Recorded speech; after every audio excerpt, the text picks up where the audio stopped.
Thank you, Andrea, for joining us this evening and sharing your hysterical goat story. I thought it was awesome. We haven't had a goat story in our club, so I appreciate you bringing that.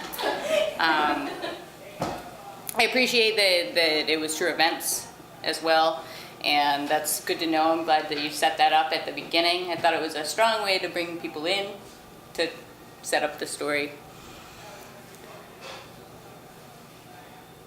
I felt that your gestures were right on point. I think that it really made the funniness of your speech much funnier when you had the goat horn here and the door and that whole situation.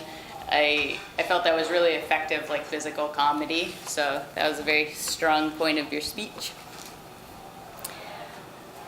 I thought with your volume as you were giving it, I like that you acknowledged that people might hear you yelling help.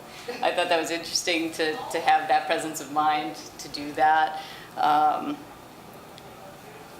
being said, it's kind of difficult to carry the story when you kind of, it's almost like breaking character a little bit.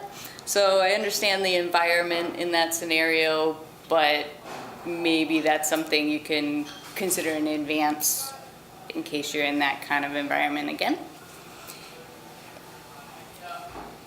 The language that you used was really strong in setting up the setting of the day, and you explained that it was 5,000% humidity, which I think that we can all know. We've all felt that very recently, so I felt that use of like hyperbole really made your point clear.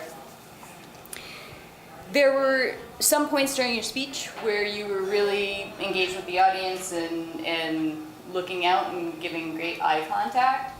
There were other parts in the speech where I think you were so in character with the goat that it was like you kind of lost the room a little bit. So I might suggest maybe just trying to keep the audience in view while you're wrangling the goat or something like that. And speaking of the goat, in addition to that, one of the questions that I have about your story, which you don't need to answer right now, but maybe in future iterations of the speech, is how big this goat was in relation to Penny Wilson.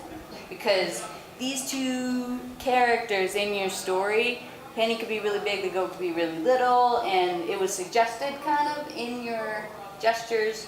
But that's something that might make it a little easier to picture in your mind. But overall, it was a really strong setup. It was a great example to share with our club of how to give a humorous speech. And I appreciate you joining us for today. Thank you.